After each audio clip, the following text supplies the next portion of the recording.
Fraud, material misstatement, auditor की responsibility क्या रहेगी, जानेंगे हम इस चैप्टर 5 के अंदर। Fraud and responsibilities of auditor in this regard. काफी सिंपल सा इंटरेस्टिंग सा चैप्टर है, राइट। फ्रॉड क्या करना है, कैसे करना है, वो तो आपको पता ही होता है, right. Just on a lighter note, इसमें हम जानेंगे कि फ्रॉड क्या होता है, किस तरह से हो सकते हैं, क्यों कोई करता है फ्रॉड, और कैसे हमें पता चलेगा कि ये फ्रॉड है या नहीं, हमें कब ऐसा सोचना चाहिए कि यहाँ पर फ्रॉड हो सकता है, किस तरह से हम इन्वेस्टिगेट कर सकते हैं, क्या सोच सकते हैं, क्या हिंट हो सकती है, और उसका रिपोर्टिंग रिस्पॉन्सिबिलिटीज क्या रहेगी, वो सारी चीजें यहाँ पर हम कवर अप करेंगे। इस चैप्टर में से 3 to 8 मार्क्स के क्वेश्चन आने के चांसेस है। इसका थोड़ा सा पोर्शन चैप्टर 10 कंपनी ऑडिट के साथ भी आता है, क्योंकि ये कंपनीज एक्ट की रिक्वायरमेंट भी इसमें दी गई है। तो इन दोनों को मिलाकर जो फ्रॉड रिलेटिंग जो कंपनीज एक्ट की रिक्वायरमेंट है और जो एसए 240 है, उन सभी में से 2 क्वेश्चंस कई बार आते हैं 3-4 मार्क्स के, कई बार करेक्ट इनकरेक्ट में भी पूछते हैं। एक क्वेश्चन तो एटलीस्ट आता ही है। सो 3 to 8 मार्क्स की रेंज के अंदर अंदर क्वेश्चंस पूछे जाते हैं, राइट। सिंपल सा चैप्टर है, मजा आएगा पढ़ने में। तो चलिए फटाफट स्टार्ट करते हैं। Fraud and responsibilities of the auditor in this regard. Hope आपने इसके पहले के सारे रिवीजन वीडियोस देख लिए होंगे, तो ज्यादा मजा आएगा, राइट। आपको कभी भी अगर कुछ भी डाउट हो तो बिंदास कमेंट कर सकते हैं, मैं रिप्लाई जरूर करूंगा। चलिए, meaning of fraud as the standard SA 240, the auditor's responsibilities relating to fraud in an audit of financial statement. SA 240 है जिसमें फ्रॉड रिलेटेड कवर अप होता है। फ्रॉड है वो एक काफी डिफिकल्ट और रिस्की चीज है, वो हर बार हमें मिल जाए ऐसा जरूरी नहीं है, इसलिए उसके लिए अलग से ऐसे बनाया गया है। हमने मटेरियल मिसस्टेटमेंट क्या है, मिसस्टेटमेंट के बारे में, रिस्क ऑफ मटेरियल मिसस्टेटमेंट क्या हो सकते हैं, वो सारी चीजें चैप्टर 4 में कवर अप की थी, राइट। तो उसी में फ्रॉड और एरर से मटेरियल मिसस्टेटमेंट हो सकते हैं। तो फ्रॉड है वो डिफिकल्ट टू डिटेक्ट है, इसीलिए फ्रॉड के ऊपर ज्यादा फोकस करना चाहिए। अगर फ्रॉड मिल रहा है या फिर हमें ऐसा ध्यान रखना है कि फाइनेंशियल स्टेटमेंट्स में कोई फ्रॉड नहीं है, तो उसके लिए हमें ज्यादा मेहनत करनी रहेगी, ऑडिट अच्छे से करना रहेगा, राइट। इसीलिए पूरा स्पेसिफिक ऐसे दिया है, ऐसे 240 auditors responsibilities relating to fraud in an audit of financial statements, right. उस हिसाब से फ्रॉड क्या है वो समझाया हुआ है। एन इंटेंशनल एक्ट, अगर कोई भी मिसस्टेटमेंट इंटेंशनल है तो उसे फ्रॉड कहेंगे, अनइंटेंशनल है तो error. An intentional act by one or more individuals, individuals से ही होगी, राइट। एक से ज्यादा भी हो सकता है। अमोंग, वो इंडिविजुअल कौन हो सकता है, management, TCWG, employees or third parties. Organisation के अगर अंदर 3 लोग हो सकते हैं, एक तो एम्प्लॉइज हो सकते हैं, मैनेजमेंट हो सकते हैं, टीसीडब्ल्यूजी हो सकते हैं, राइट। और एक्सटर्नल पार्टी, थर्ड पार्टी कोई भी हो सकती है। तो वो सभी लोग मिलकर, उसमें से थोड़े लोग मिलकर, कोई एक पर्सन कुछ भी इंटेंशनल एक्ट करे। ऐसा इंटेंशनल एक्ट क्यों करेंगे? Involving the use of deception to obtain, deception मतलब कि ऐसा सभी लोगों को लगेगा कि जो है वही बराबर है, वही सच है, राइट। बिलीव करवाएंगे सभी को। Obtain N unjust or illegal advantage, कोई अनजस्ट जो जस्टिफाइबल नहीं है या फिर इलीगल एडवांटेज लेने के लिए अगर कोई भी इंटेंशनल एक्ट हो रहा है तो उसे फ्रॉड कहेंगे। An intentional act by one or more individuals, वो individuals among management, TCWG, employees or third parties, वो लोग क्या करेंगे? Involving the use of deception to obtain unjust or illegal advantage. ये फ्रॉड की डेफिनेशन है, इंपॉर्टेंट है, डिस्क्रिप्टिव क्वेश्चन एमसीक्यू और करेक्ट इनकरेक्ट में भी पूछ सकते हैं, right. Although fraud is a broad legal concept, for the purpose of the SS, the auditor is concerned with fraud that causes a material misstatement in the financial statement. वैसे fraud काफी बड़ी term है, उसमें बहुत सारे types के अलग अलग फ्रॉड आ सकते हैं, बट हमें जो SA 240 के हिसाब से देखना है उसमें फाइनेंशियल स्टेटमेंट्स रिलेटेड फ्रॉड होंगे, वही हमारे लिए कंसर्न रहेंगे, right. 2 types of intentional misstatement are relevant to the auditor: misstatement resulting from fraudulent financial reporting and misstatement resulting from misappropriation of assets. Auditor के लिए 2 टाइप के फ्रॉड इंटेंशनल मिसस्टेटमेंट इंपॉर्टेंट है। एक तो fraudulent financial reporting, financial reporting में कुछ गलत चीज दिखाई है, या फिर miss appropriation of assets, assets के अंदर कोई भी कुछ भी मिस अप्रोप्रिएट हो सकता है, लाइक इन्वेंटरी हो गई, फिक्स्ड एसेट है, कैश, या राइट, उस तरीके से कुछ भी चीज हो सकती है। तो ये 2 ही फ्रॉड हमारे लिए रिलेवेंट रहेंगे। ये भी आपको correct incorrect MCQ even descriptive question में भी पूछ सकते हैं। Although the auditor may suspect or, in rare cases, identify the occurrence of fraud, the auditor does not make legal determination of whether fraud has actually occurred. Fraud होने के chances hint मिल सकती है auditor को, या फिर even उसे पता भी चल सकता है कि हाँ एक्चुअल में फ्रॉड अकर हुआ है, बट उसका लीगल डिटर्मिनेशन करने के लिए ऑडिटर के पास अथॉरिटी नहीं है, वो एक्चुअल में डिटरमाइन नहीं कर पाएगा कि हाँ फ्रॉड हुआ है, राइट। ये आपको करेक्ट इनकरेक्ट एमसीक्यू में पूछ सकता है। Fraud is intentional. Misstatement is the misstatements in the financial statement can arise from either fraud or error. The distinguishing factor between fraud and error is whether the underlying action that results in the misstatement of the financial statement is intentional or unintentional. अगर unintentional होगा तो error, intentional है तो fraud. चलिए, fraud is a broad legal concept. Right वो हमने आगे पढ़ा, उसमें से हमारे लिए कौन सा काम का है? Fraudulent financial reporting and misappropriation of assets, misappropriation of goods and defalcation of cash, इस तरह से हो सकता है। ये आगे हमें पढ़ना है, राइट। ये अभी आपको पढ़ने की जरूरत नहीं है, ये आप इग्नोर कर सकते हैं। अब फ्रॉड करते क्यों है? Fraud, whether fraudulent financial reporting और misappropriation of assets, involves incentive और प्रेशर टू कमिट फ्रॉड। कुछ इंसेंटिव, कुछ बेनिफिट मिलने वाला है या फिर प्रेशर है किसी टाइप का, राइट, उस वजह से हो सकता है। A perceived opportunity to do so, कोई ऐसी अपॉर्चुनिटी मिल रही है कि चलो फ्रॉड कर सकते हैं, right. And some rationalisation of the act, fraud करने में क्या बुरा है, ये सब लोग करते हैं, हम करेंगे तो क्या ही फर्क पड़ जाएगा, जैसे रैशनलाइजेशन भी हो सकता है। ये तीन चीज हो सकती है, इंसेंटिव और pressure, opportunity to do so, and third one is rationalization of the act. ये यहाँ पर थोड़ा सा ब्रीफ में अभी समझाया है, इन डिटेल आगे भी हमें समझना रहेगा, ये फटाफट समझ लेते हैं। For example, incentive or a pressure to commit fraudulent financial reporting may exist when management is under pressure from sources outside or inside the entity to achieve an expected and perhaps unrealistic earning target or financial outcome. ऐसा हो सकता है कि management के ऊपर pressure है, right, कि आपको इतना तो अर्निंग होना चाहिए, ऐसा फाइनेंशियल स्टेटमेंट कुछ इस तरह से ही देखने चाहिए, होने चाहिए, राइट। तो तब प्रेशर बन गया तो वो फ्रॉडुलेंट फाइनेंशियल रिपोर्टिंग कर सकते हैं, राइट। इवन इंसेंटिव भी मिल सकता है कि चलो अच्छा परफॉर्मेंस किया है तो ज्यादा कुछ बेनिफिट मिल जाएगा, तो इस रीजन से फ्रॉड हो सकता है। A perceived opportunity to commit fraud may exist when an individual believes internal control can be overridden. For example, because the individual is in possession of trust or has the knowledge of specific deficiencies in internal control. हो सकता है कि internal control में deficiency है, वो person को पता है, या फिर ओवरराइड कर सके ऐसे कोई चांसेस है, तो तब वहां पर अपॉर्चुनिटी है कि चलो ये कुछ गलत करेंगे तो प्रॉब्लम नहीं होगी, राइट। वो जो बजरंगी भाईजान में वो दिखाया था ना कि इंडिया से पाकिस्तान जा सकते हैं, वो कुछ टाइम के लिए वो जो भी आर्मी मैन है वो वहां पर नहीं आते, तो वो जो सुरंग से चले जाते थे, तो वो क्या है, अपॉर्चुनिटी थी ना उनके पास, उनको पता है कि ये 10 मिनट के लिए यहाँ पर कोई नहीं आने वाला, तो फटाफट सुरंग से इंडिया से पाकिस्तान चले जाते थे, तो वो काइंड ऑफ अपॉर्चुनिटी कह सकते हैं फ्रॉड। भले ही वो फाइनेंशियल स्टेटमेंट रिलेटेड नहीं था, बट आप उनसे कनेक्ट कर पाएंगे। Then individual may be able to rationalize committing a fraudulent act. Some individuals possess an attitude, character, or set ethical values that allow them knowingly and intentionally to commit a dishonest act. However, even otherwise, honest individuals can commit fraud in an environment that imposes sufficient pressure on them. Rationalizing committing a fraudulent act. Rationalize, ठीक है ना, इसमें क्या ही फर्क पड़ता है? Generally test वगैरह है, एग्जाम वगैरह है, उसमें कॉपी करना जनरली लोग रैशनलाइज, एक एमसीक्यू पूछ लिया उसमें क्या ही सब लोग कर रहे हैं, मैं करूंगा तो क्या फर्क पड़ जाएगा, राइट। तो वहां पर रैशनलाइज हो सकता है कि ठीक है चलो कर लिया, इट्स ओके, ये कोई बहुत बड़ी बात नहीं है, राइट। वो ट्रैफिक पुलिस को कुछ दे देना अगर आपके पास लाइसेंस नहीं है, या फिर आपने कोई ट्रैफिक रूल तोड़ा है, राइट, तो उसको थोड़े से 100 रुपए दे देना, वो हम रैशनलाइज कर दिया है कि ठीक है ना, ये करना थोड़ी ना गलत चीज है, राइट। तो ये रैशनलाइज हो सकता है। अप्रोच ये सब बन गया है, एटीट्यूड ही ऐसा है कि ये करना कुछ गलत है ही नहीं, तो हम उसे फ्रॉड नहीं मानेंगे। जो पर्सन फ्रॉडुलेंट प्रैक्टिस कर रहा है उसके लिए वो फ्रॉड नहीं होगा, बट बीइंग एन ऑडिटर आपको देखना रहेगा। तो ये 3 रीजन हो सकते हैं कि उस वजह से फ्रॉड हो सके, ये इन डिटेल भी आगे हम समझेंगे, राइट। तो 3, इंसेंटिव और pressure, opportunity to do so, and third, rationalization of the act. Fraudulent financial reporting involves intentional misstatements, including omission of amounts or disclosure in financial statements to deceive financial statement user.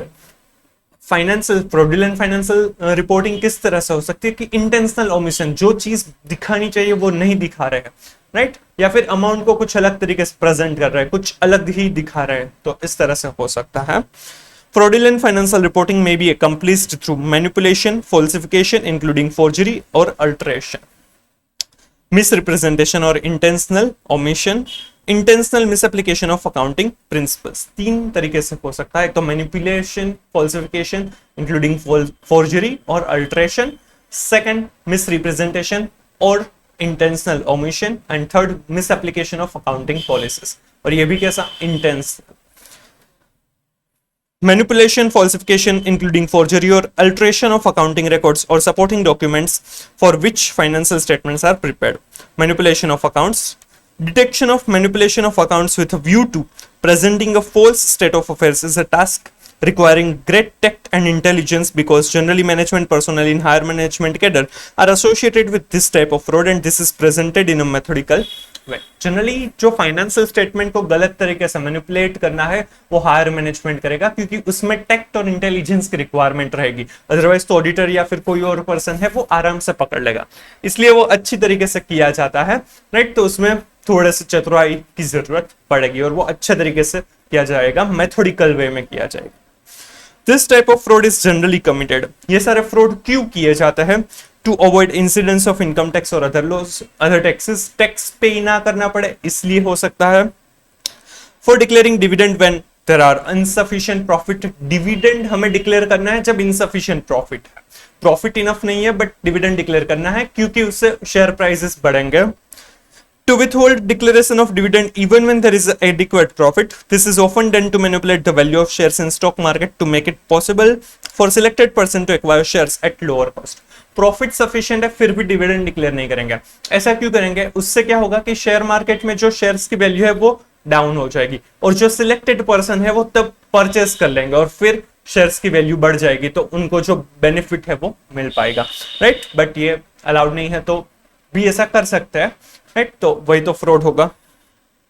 For receiving higher remuneration where managerial remuneration is payable by reference to profit, companies act के हिसाब से 197 198 जो section है उस हिसाब से managerial remuneration की limits दे गई है, तो मैनेजरियल रेम्यूनरेशन अगर चाहिए ज्यादा तो उसके लिए प्रॉफिट भी ज्यादा होना चाहिए, तो वहां पर फ्रॉडुलेंट फाइनेंशियल रिपोर्टिंग हो सकती है। तो ये चार रीजन हो सकता है मैनिपुलेशन ऑफ अकाउंट्स के।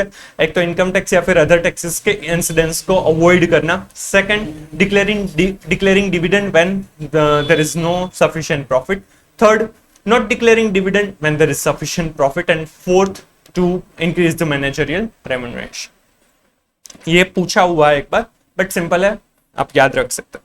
There are numerous way of committing this type of fraud. Some of the methods are given below. किस तरह से ये फ्रॉड हो सकता है ये भी काफी सिंपल है। Inflating or suppressing purchases and expenses, right? Expense है उनको बढ़ा सकते हैं या फिर कम कर सकते हैं, जिस तरह से अगर प्रॉफिट ज्यादा चाहिए तो एक्सपेंसेस को कम कर देंगे, अगर प्रॉफिट कम चाहिए तो एक्सपेंसेस को बढ़ा देंगे। Inflating or suppressing sales and other items of income है, राइट, उनको प्लस माइनस कर सकते हैं जिस तरह से प्रॉफिट चाहिए वैसे। इन्फ्लेटिंग और deflating the value of closing inventory की इंपैक्ट भी प्रॉफिट पर आएगी, तो क्लोजिंग इन्वेंटरी की वैल्यू को भी प्लस माइनस कर सकते हैं। Failing to adjust outstanding liabilities और प्रीपेड एक्सपेंसेस, आउटस्टैंडिंग लायबिलिटी या प्रीपेड एक्सपेंसेस जो है उनको एडजस्टमेंट नहीं किया, उनका एडजस्टमेंट नहीं करेंगे तो भी प्रॉफिट प्लस माइनस होगा। Changing items of capital expenditure to revenue or by capitalizing revenue expense, capital expenditure को रेवेन्यू या फिर रेवेन्यू को कैपिटल करेंगे उससे भी प्रॉफिट पर इंपैक्ट आएगा। तो ये जो फ्रॉडुलेंट फाइनेंशियल रिपोर्टिंग या फिर उसमें स्पेसिफिकली मैनिपुलेशन ऑफ अकाउंट्स कैसे हो सकता है? इन्फ्लेटिंग और डिफ्लेक्टिंग या फिर suppressing purchase and expense, inflating और सप्रेसिंग इनकम, इन्फ्लेटिंग और deflating the value of inventory, failing to adjust outstanding liability and prepaid expenses, and charging the capital item to revenue or revenue to capital। Simple, ये भी descriptive में आ सकता है, ऐसा simple question भी पूछते हैं। Misrepresentation in or intentional omission from the financial statements of events, transaction or other significant information, कुछ जो नेसेसरी चीज है उसे मिसरिप्रेजेंट कर रहे हैं या फिर उनको ओमिट कर रहे हैं, right. An intentional misapplication of accounting principles relating to amounts, classification, manner of presentation और disclosure. जो अकाउंटिंग पॉलिसी जिस तरह से होनी चाहिए उससे गलत तरीके से अप्लाई कर रहे हैं, ऐसा हो सकता है. Amounts, classification, manner of presentation या फिर डिस्क्लोजर के लिए हो सकता है. Right, simple. ये था फ्रॉडुलेंट फाइनेंशियल रिपोर्टिंग रिलेटेड. अब ये fraudulent financial reporting often involves management override of controls that otherwise may appear to be operating effectively. Fraudulent financial reporting में management है वो controls को override कर सकते हैं, right? जो normally operating effectively होने चाहिए थे, but वो उनको override करेंगे. Fraud can be committed by management overriding controls using such techniques as. कुछ टेक्निक्स का यूज करके वो कंट्रोल्स को ओवरराइड कर सकता है. कौन सी टेक्निक हो सकती है वो यहां पर समझाया है. सिंपल है ये भी. Recording fictitious journal entries particularly close to the end of an accounting period to manipulate operating results to achieve other objectives. Fictitious journal entries को रिकॉर्ड करना, और स्पेसिफिकली ये ईयर एंड के आसपास होगा, क्योंकि ईयर एंड के आसपास हमारा जो टारगेट था, राइट, ऑब्जेक्टिव था, वो अचीव हुआ या नहीं वो हमें पता चल सकता है. अगर नहीं हुआ है तो हम फिक्टिशियस जर्नल एंट्रीज पास करके वो अचीव कर सकते हैं. तो ऐसी चीज हो सकती है. ये टेक्निक है. inappropriately adjusting assumptions and changing judgments used to estimate account balances है, राइट. उसको जो हमें एस्टिमेट करना है उसके लिए हम गलत एस्टिमेट्स का यूज, assumptions गलत कर रहे हैं, उसे एडजस्ट कर रहे हैं. For example provision for bad debt है तो जनरली 10% यूज किया जाता था, इस बार 5% किया, जिससे डेटर्स की अमाउंट बढ़ जाएगी, राइट. तो इनअप्रोप्रिएट एडजस्टमेंट हुआ एजम्पशन का. क्यों? उसका कोई वैलिड रीजन नहीं है उनके पास, तो ऐसा हो सकता है. Omitting, advancing or delaying recognition in the financial statements of events and transactions that have occurred during the reporting period.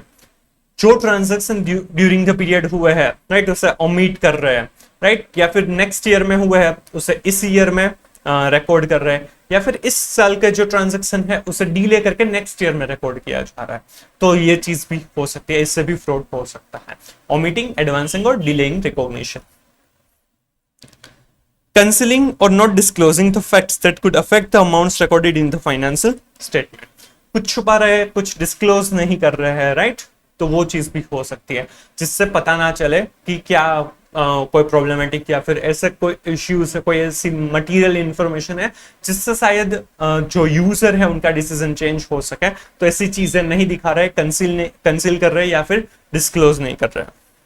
Engaging in complex transactions that are structured to misrepresent the financial position or financial performance of the entity.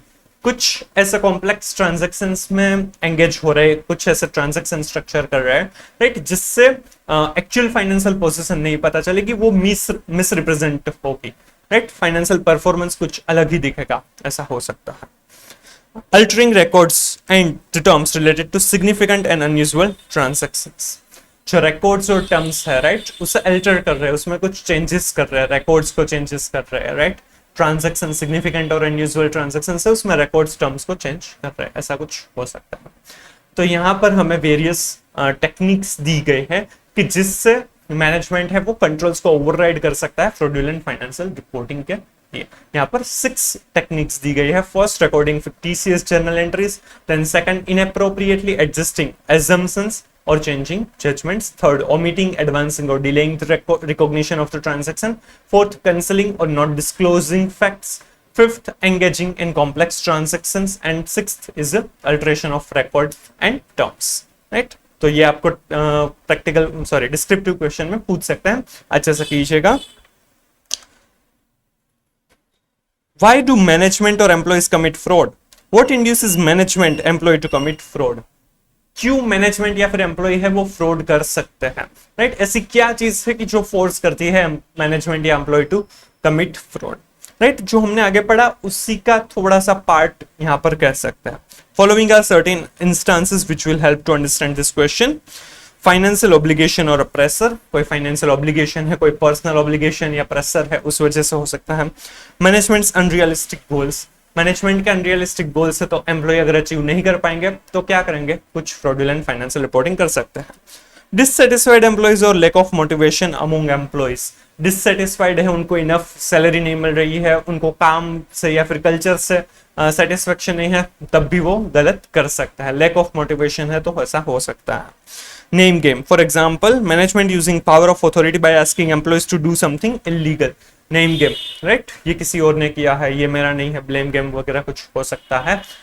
Management है employees के नाम पर कुछ illegal काम करवा सकते हैं। Opportunity to commit fraud, या फिर कोई ऐसी अपॉर्चुनिटी मिल रही है फ्रॉड करने की, तब हो सकता है, राइट। ये एक बार क्वेश्चन पूछा गया है, राइट। चलिए, then misappropriation of assets, right? Misappropriation of assets, it involves the theft of any entity's asset, is often perpetrated by employees in relatively small and immaterial amounts. छोटी छोटी assets होगी, right? तो ऐसी चीजें तो जनरली होती ही रहती है, right? पेन, पेंसिल वगैरह, stationery items.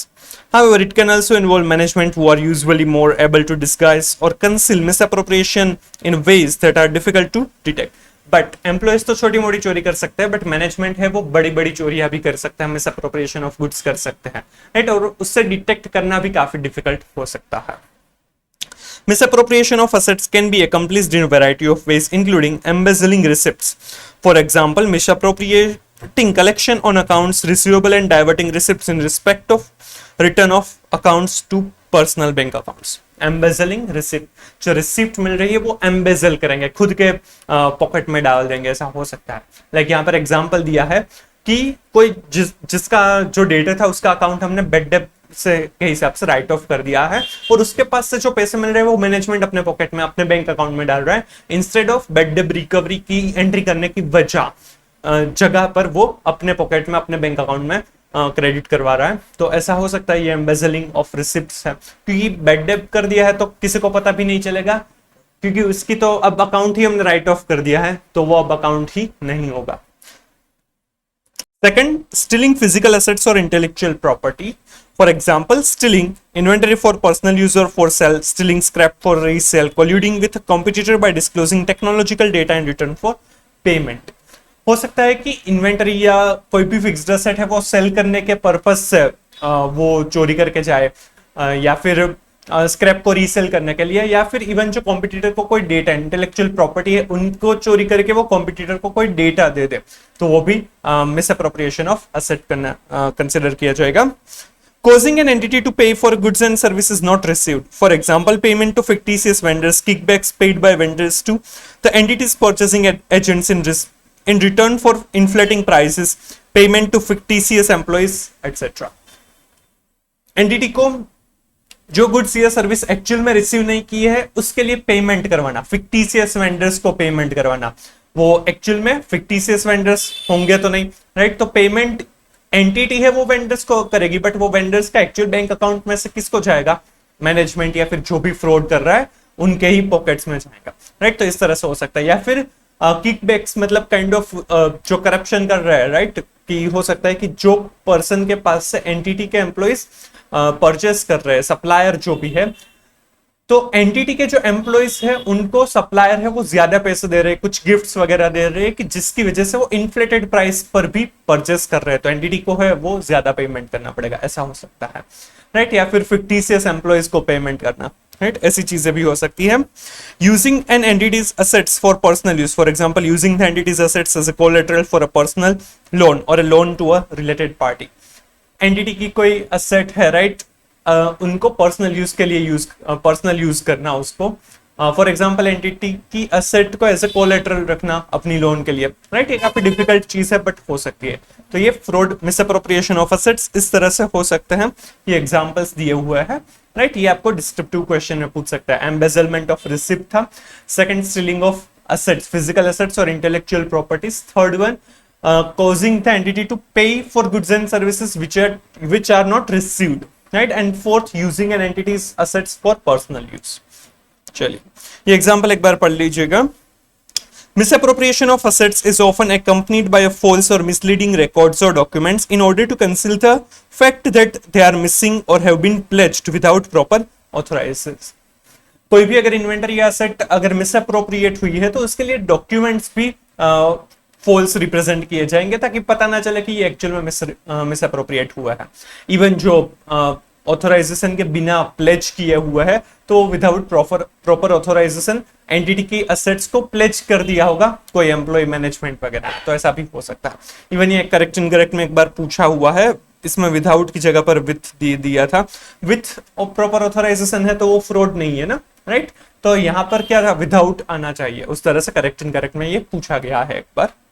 चलिए, अब मिसअप्रोप्रिएशन ऑफ असेट्स है, उसको दो पार्ट में डिवाइड किया गया है, misappropriation of goods and defalcation of cash. वो समझते हैं, उसमें पहला है misappropriation of goods. So, misappropriation of goods. Fraud in the form of misappropriation of goods is still more difficult to detect. For this, management has to rely on various measures. Misappropriation of goods को detect करना काफी difficult है, उसके लिए management को कुछ measures लेने चाहिए जिससे मिसअप्रोप्रिएशन ऑफ गुड्स ना हो सके, प्रिवेंट कर सके या फिर एटलीस्ट डिटेक्ट कर सके। Apart from the various requirements of record keeping about the physical quantities and their periodic checks, there must be rules and procedures for allowing persons inside the area where goods are kept. Periodic physical verification करते रहेंगे, periodic check रखेंगे, record रखेंगे, कोई भी goods in हो रहा है, out हो रहा है, सबका रिकॉर्ड होना चाहिए। तो उसको हम फिजिकल के साथ मैच कर सकते हैं, रिकंसाइल कर सकते हैं, तो उससे पता चलेगा अगर मिसअप्रोप्रिएशन हुआ है। इवन जहां पर गुड्स रखे जाते हैं वहां पर अनऑथोराइज्ड पर्सन को एक्सेस नहीं होना चाहिए। जो पर्सन की रिक्वायरमेंट नहीं है वो कभी भी वो अंदर नहीं जाना चाहिए। इवन कैमरा वगैरह भी अब तो रख सकते हैं, बायोमेट्रिक्स भी हो सकता है, तो ऐसी चीजें कर सकते हैं जिससे मिसअप्रोप्रिएशन ऑफ गुड्स को हम रोक सके। In addition, there should be external security arrangements to see that no goods are taken out without proper authority. जो एंटिटी की प्रीमाइस है, राइट, वहां के उसके गेट के बाहर कुछ भी नहीं जाना चाहिए, इसलिए एक्सटर्नल सिक्योरिटी वगैरह भी होने चाहिए। Goods can be anything in the premises, it may be machinery, it may even be the daily necessities of the office like stationery, right. Machinery, stationery ऐसी कुछ चीजें नहीं जानी चाहिए। वैसे स्टेशनरी तो आराम से मिसअप्रोप्रिएट हो जाती है, वो पता भी नहीं चलता है, उसके लिए कोई मगजमारी भी नहीं करता। The good may be removed by subordinate employees or even by persons quite higher up in the management, right? वो कोई भी हो सकता है employee. Auditor can detect this by undertaking a thorough and strenuous checking of records followed by physical verification process. Records को check करेंगे और physical verification करेंगे तो हमें misappropriation of goods मिल सकता है। Also, by resorting to intelligent ratio analysis, auditor may be able to form an idea whether such fraud exists, right? Ratio analysis, input output ratios वगैरह करेंगे तो पता चल सकता है। Therefore, it is clear from the above that fraud deals with intentional misrepresentation, but error on the other hand refers to unintentional misstatement in the financial statement. ठीक है? Intentional errors are most difficult to detect, and auditors generally devote greater attention to this type because out of long and sometimes unfortunate experience, auditors have developed a point of view that if they direct their procedure of discovering the more difficult intentional errors, they are reasonably certain to locate the more simple and far more common unintentional errors on the way.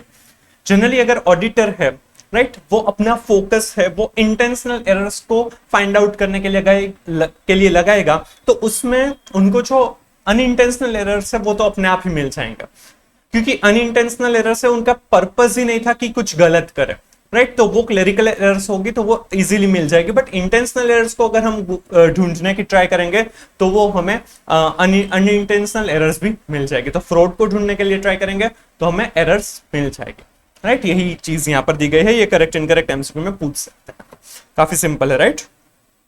Second, defalcation of cash. Defalcation of cash है वो तीन तरीके से possible है: inflating cash payments, suppressing cash receipts and casting wrong totals in the cash book. Cash payment से उनको inflate कर देंगे, जो कैश रिसीप्ट्स मिल रही है उसे सप्रेस कर देंगे, या फिर कास्टिंग एरर करेंगे कैश बुक वगैरह में, राइट। उसमें सबसे पहले समझते हैं इन्फ्लेटिंग कैश पेमेंट से कैसे डिफाल्केशन ऑफ कैश और फ्रॉड हो सकता है।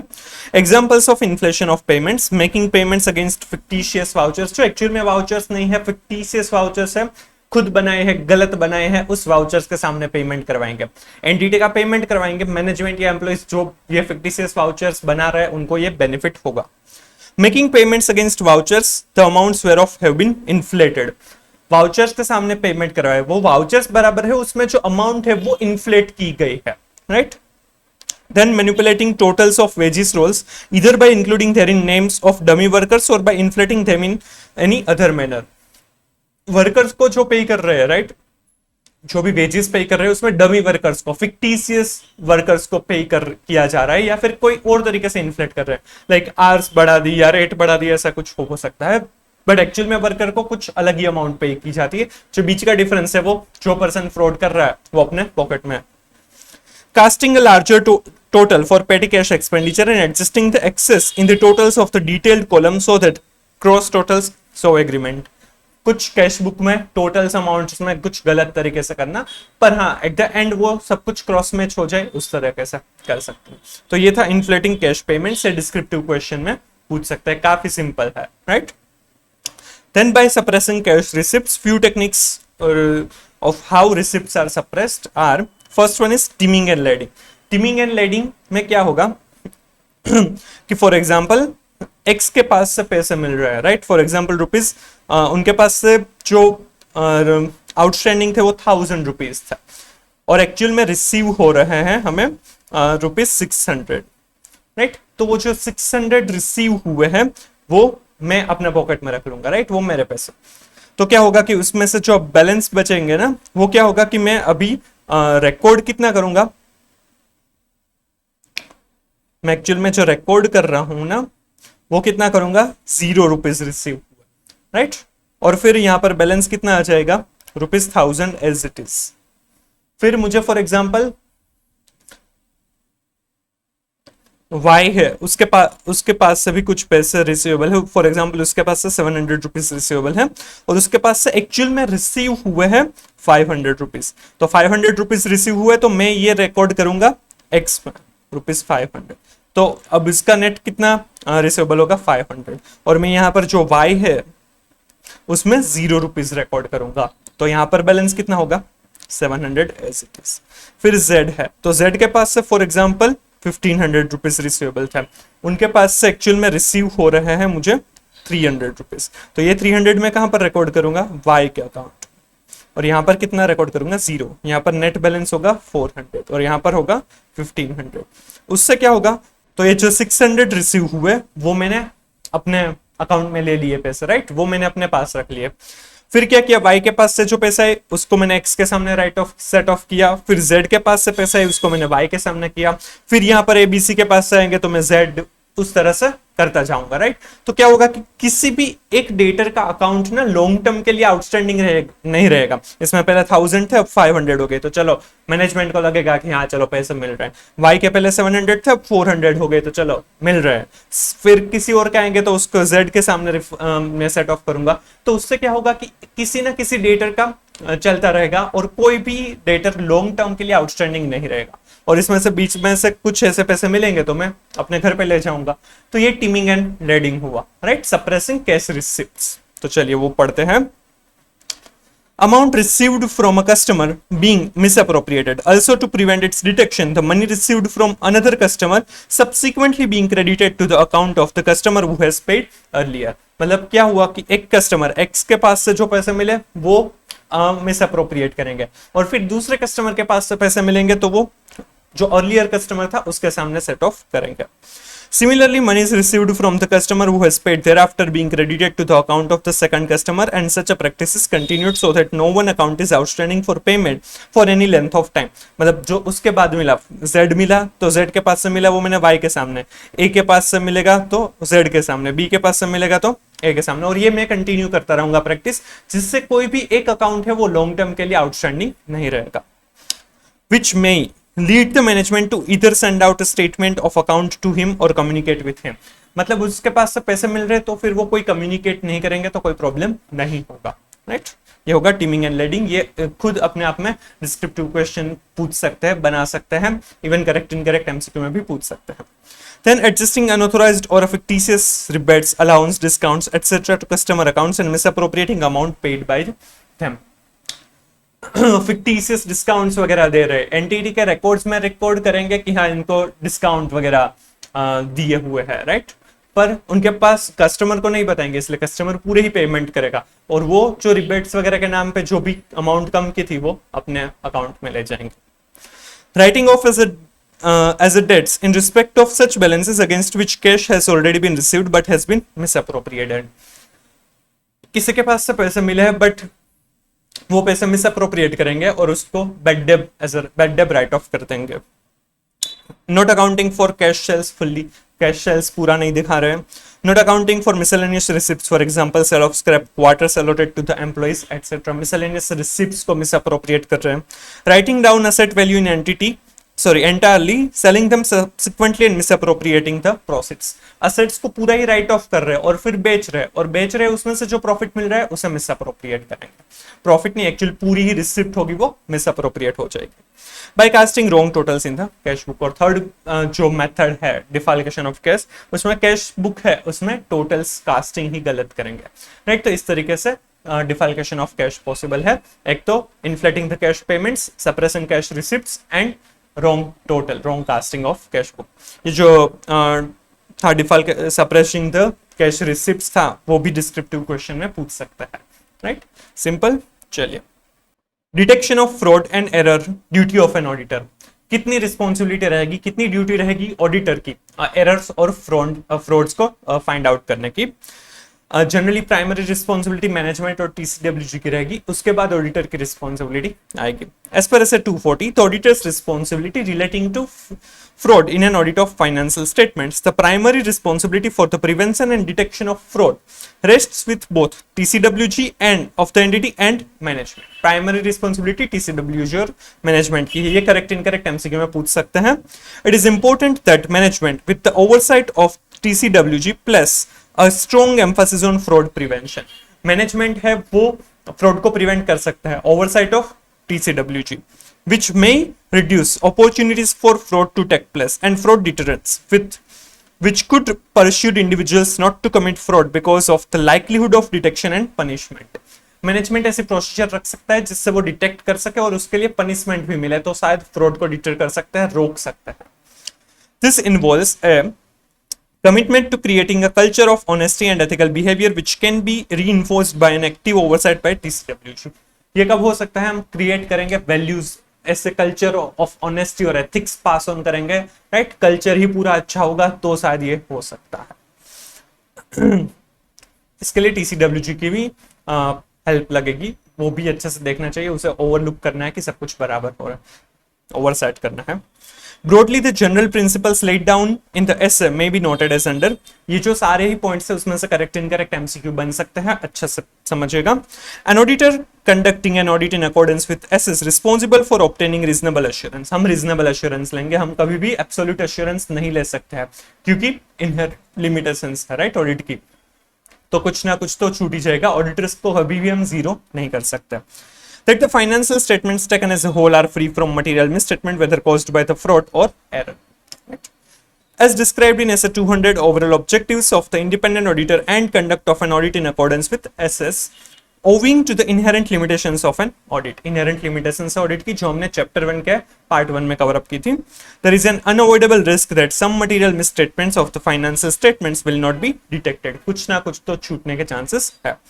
Even though the audit is properly planned and performed in accordance with essay। essay के हिसाब से किया है, फिर भी उसमें 100% हम ऐसा अश्योर नहीं कर सकते कि इसमें कोई भी मटेरियल मिसस्टेटमेंट नहीं है।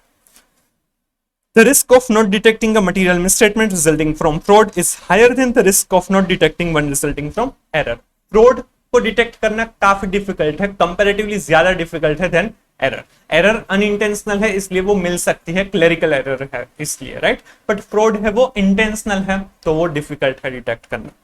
This is because fraud may involve sophisticated and carefully organized scheme designed to conceal it, such as forgery, deliberate failure to record transaction, right। ये सारे ही तरीके से फ्रॉड हो सकता है, और intentional misrepresentation being made to the auditor, right। Such attempts or concealment may be even more difficult to detect when accompanied by collusion। collusion मतलब एक से ज्यादा लोग इकट्ठा होकर कुछ गलत कर रहे हैं, तो collusion होगा तो उसमें ज्यादा डिफिकल्टी हो जाएगी उसे डिटेक्ट करना, क्योंकि किसी और पर्सन के पास से भी आपको शायद सही जवाब नहीं मिलेगा, राइट। सारे ही लोग मिले होंगे इसलिए। Collusion may cause the auditor to believe that the audit evidence is persuasive when it is in fact false। Auditor को लगेगा कि हाँ ये एविडेंस बराबर है, बिलीवेबल लगेगा, बट एक्चुअली वो गलत होंगे। The auditor's ability to detect fraud depends on factors such as the skillfulness of the perpetrator, मतलब जो क्रिमिनल है, जो फ्रॉड कर रहा है, उसकी स्किल के ऊपर डिपेंडेबल है कि क्या हम डिटेक्ट कर पाएंगे या नहीं। The frequency and extent of manipulation, उन्होंने कितनी फ्रीक्वेंसी से मैनिपुलेट किया है और कितने एक्सटेंट तक। अगर ऊपर ऊपर से थोड़ा सा किया है तो मिल जाएगा, पर अगर उन्होंने एंड टू एंड पूरे ही ट्रांजैक्शन में किया होगा तो काफी डिफिकल्ट होगा। The degree of collision involve, कितना डिग्री तक कोल्यूशन है, मतलब कितने लोगों को उन्होंने साथ मिलकर ये फ्रॉड किया है। The relative size of individual amounts manipulated, उसमें कितनी अमाउंट इन्वॉल्व है। And the seniority of those individuals involve, कितने एक्सपीरियंस है, राइट, उसके ऊपर भी फर्क पड़ेगा। इवन हायर अथॉरिटी होगी तो भी फर्क पड़ेगा, उससे वो फ्रॉड डिटेक्ट होना काफी डिफिकल्ट हो सकता है। इवन ये इटसेल्फ क्वेश्चन बन सकता है। While the auditor may be able to identify potential opportunities for fraud to be perpetrated, it is difficult for the auditor to determine whether misstatement in judgment areas such as accounting estimates are caused by fraud or error. जहां पर accounting estimates की बात आती है वहां पर actual में fraud हुआ है इसलिए मिसस्टेटमेंट है, या फिर एरर की वजह से है, वो डिटेक्ट करना या फिर वो एक्चुअल में डिसाइड करना काफी डिफिकल्ट हो सकता है। क्योंकि फ्रॉड किया फिर भी मैनेजमेंट ऐसा कह सकता है कि हमें तो ये पता ही नहीं था, हमने तो कोई और तरीके से समझा था। क्योंकि जजमेंट है वहां पर तो लोग किसी को भी कुछ भी समझा सकते हैं, राइट, समझ में आ रहा है ना। ये इटसेल्फ करेक्ट इनकरेक्ट एमसीक्यू में पूछ सकते हैं। Furthermore, the risk of auditor not detecting a material misstatement resulting from management fraud is greater than for employee fraud. Employee fraud से ज्यादा डिफिकल्ट क्या होगा मैनेजमेंट फ्रॉड को डिटेक्ट करना, क्योंकि मैनेजमेंट ने सोफिस्टिकेटेड मैनर में फ्रॉड किया होगा, उनके पास अथॉरिटी है, वो इजीली इंटरनल कंट्रोल्स को ओवरराइड कर सकते हैं।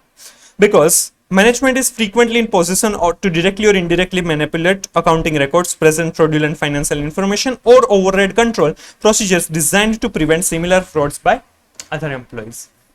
समझ में आ रहा है ना? Right? When obtaining reasonable assurance, the auditor is responsible for maintaining an attitude of professional skepticism throughout the audit. Auditor को प्रोफेशनल स्केप्टिसिज्म मेंटेन करनी होगी, कुछ भी अगर गलत लग रहा है तो उनके लिए उन्हें ज्यादा ऑडिट प्रोसीजर्स, एडिशनल एविडेंसेस लेने रहेंगे। Considering the potential for management override of controls and recognizing the fact that audit procedures that are effective for detecting error may not be effective in detecting fraud. Auditor को ध्यान में रखना है कि जो procedures सिर्फ एरर डिटेक्ट हो सकते हैं वो काफी नहीं होंगे to detect fraud. The requirement in this essay are designed to assist the auditor in identifying and assessing the risks of material misstatement due to fraud and in designing procedure to detect such misstatement. इसलिए इस essay में दिया गया है कि किस तरह से आप फ्रॉड को डिटेक्ट कर सकते हैं, क्या ऑडिट प्रोसीजर्स आपको करनी चाहिए, क्या पॉइंट्स आपको ध्यान में रखने, राइट, सिंपल। ये जो चारों ही पॉइंट्स थे उसमें से करेक्ट इनकरेक्ट एमसीक्यू पूछ सकते हैं, राइट, उस तरीके से आप पढ़िएगा। देन केस स्टडीज दिए हुए हैं, 2 केस स्टडीज दिए हुए हैं। फर्स्ट केस स्टडी है वो आप अपने आप पढ़ सकते हैं, उसमें जो अभी हमने पढ़ा उसी के बारे में लिखा गया है, बट एक बार ये पढ़ लेना, ये क्वेश्चन बन सकता है। और केस स्टडी 2 है वो थोड़ा सा इंटरेस्टिंग है, वो थोड़ा सा हम समझेंगे। After the completion of statutory audit of ABC Limited, a fraud was detected at the office of the auditee. The management of the company alleged that there is a failure on the part of auditor to detect fraud, and the auditor would be responsible for not detecting fraud in the company. ABC Limited का audit हो चुका है, right, उसके बाद वहां पर fraud मिला है, ऑडिटर ने ऑडिट किया तब उसे कुछ फ्रॉड नहीं मिला होगा, बट उसके बाद वहां पर फ्रॉड मिला है, तो मैनेजमेंट ने सब कुछ ब्लेम ऑडिटर पर डाल दिया कि भाई ऑडिटर ने क्यों ऐसा किया, कि उन्होंने मतलब ऑडिट प्रोसीजर अच्छे से नहीं किया कि वो फ्रॉड डिटेक्ट कर पाए, राइट। तो यहां पर क्या होगा कि ऑडिटर की रिस्पॉन्सिबिलिटी है फ्रॉड डिटेक्ट करना, बट प्राइमरी रिस्पॉन्सिबिलिटी किसकी है, मैनेजमेंट और TCWG। हाँ, मतलब ये भी नहीं है कि ऑडिटर ऐसा कह देगा कि भाई हमारी रिस्पॉन्सिबिलिटी फ्रॉड डिटेक्ट करना है ही नहीं, राइट, ऐसा नहीं है। ऑडिटर की भी रिस्पॉन्सिबिलिटी रहेगी क्योंकि वो ओपिनियन दे रहा है, उसे रीजनेबल एश्योरेंस देना है कि financial statements are free from material misstatement, और मटेरियल मिसस्टेटमेंट के अंदर फ्रॉड और एरर दोनों ही कवर अप होते हैं। तो ऑडिटर कब बच पाएगा यहाँ पर, कि जब उन्होंने अच्छे से ऑडिट प्रोसीजर की होगी, उन्होंने सब कुछ जो प्रोसीजर एज पर ऐसा रिक्वायर्ड है वो सब कुछ किया होगा, एविडेंसेस लिए होंगे, फिर भी he is unable to find और डिटेक्ट एनी फ्रॉड, तो वो बच सकता है, राइट। अगर उसमें कोई नेग्लिजियंस नहीं है, ऑडिटर अपने आप को प्रूव कर सकता है कि हाँ उसने काम जो किया है वो प्रोफेशनली अच्छे से किया है, सारे एसएस को फॉलो किया है, ऑडिट प्रोसीजर्स फॉलो की है, फिर भी डिटेक्ट नहीं कर पाए फ्रॉड, तो वो बच सकता है।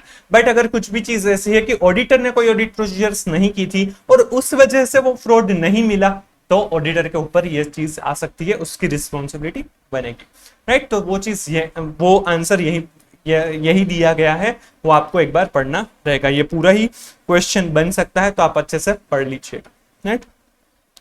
चलिए, fraud risk factors and possibility of fraud. Fraud risk factors क्यों कोई भी फ्रॉड करेगा। वो तीन चीजें जो हमने आगे पढ़ी थी, इंसेंटिव और pressure, opportunity to do so and third rationalization, right. वो इन डिटेल हमें समझाया। हमने वो भी समझा था कि फ्रॉड जो है ऑडिटर को दो तरीके के फ्रॉड है वो उससे कंसर्न रहेगा, एक तो फ्रॉडुलेंट फाइनेंशियल रिपोर्टिंग और मिसअप्रोप्रिएशन ऑफ असेट्स। तो उन दोनों के लिए कौन सा फ्रॉड रिस्क फैक्टर्स हो सकते हैं वो यहां पर समझाया है। ये एग्जांपल्स यहां पर दिए हैं, वो इंपॉर्टेंट है, वो आपको पूछ सकते हैं डिस्क्रिप्टिव क्वेश्चन। चलिए, ये सारी चीजें हमने पढ़ ली है, वही है यहां पर जो दिया गया है। Although the risk factors covers a broad range of situations, they are only examples and accordingly the auditor may identify additional or different risk factors. Right, ये सिर्फ एग्जांपल्स है, इतने ही होंगे ऐसा नहीं है, राइट, क्योंकि फ्रॉड तो बहुत सारे तरीके से हो सकता है, जितने लोग हैं उतने तरीके से फ्रॉड हो सकता है, राइट। तो कभी भी हम उसका एग्जॉस्टिव लिस्ट नहीं बना सकते, सिर्फ एग्जांपल्स दे सकते हैं, और ये एग्जांपल्स इटसेल्फ ऐसे 240 के अंदर दिए हुए हैं, वही यहां पर दिए गए हैं बुक में। Not all of these examples are relevant in all circumstances, and some may be greater or lesser significance in entities of different size or with different ownership characteristics or circumstances.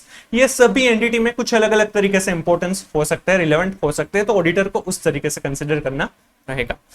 Also, the order of the examples of the risk factors provided is not intended to reflect their relative importance or frequency of occurrence. वो जिस sequence में दिए गए हैं वो भी कोई relevance नहीं है, मतलब उस तरीके से उसका इंपॉर्टेंस रहेगा या फिर उसी फ्रीक्वेंसी में या कुछ होगा, ऐसा कुछ नहीं है, जस्ट वो एज ए एग्जाम्पल है। ये पैराग्राफ था वो जस्ट डिस्क्लेमर था, ताकि आप कुछ भी एज्यूम करके ना चले, राइट। चलिए, वो रिस्क फैक्टर्स समझते हैं।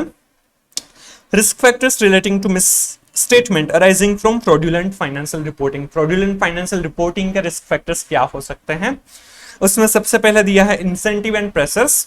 फाइनेंशियल स्टेबिलिटी और profitability is threatened by economic, industry or entity operating conditions such as or as indicated by high degree of competition or market saturation accompanied by declining margins.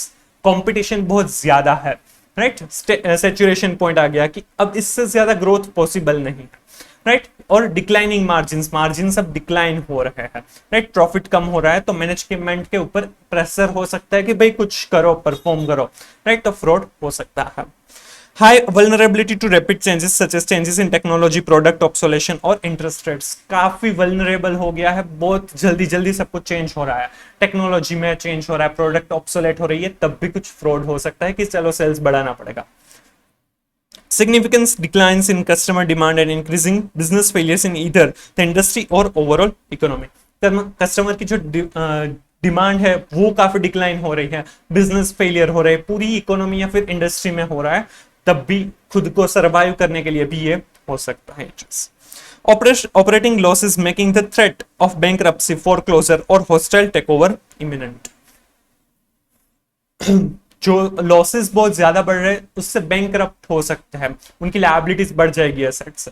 Foreclosure में जो assets ऐसे collateral दी थी, right, उसे बेच सकते हैं जिसके पास से भी बोरोइंग लिया है, या फिर hostile take over, right, compulsory take over कर लेंगे, तो वो सारी चीजें हो सकती है। उस वजह से भी, उससे बचने के लिए भी फ्रॉडुलेंट फाइनेंशियल रिपोर्टिंग हो सकता है।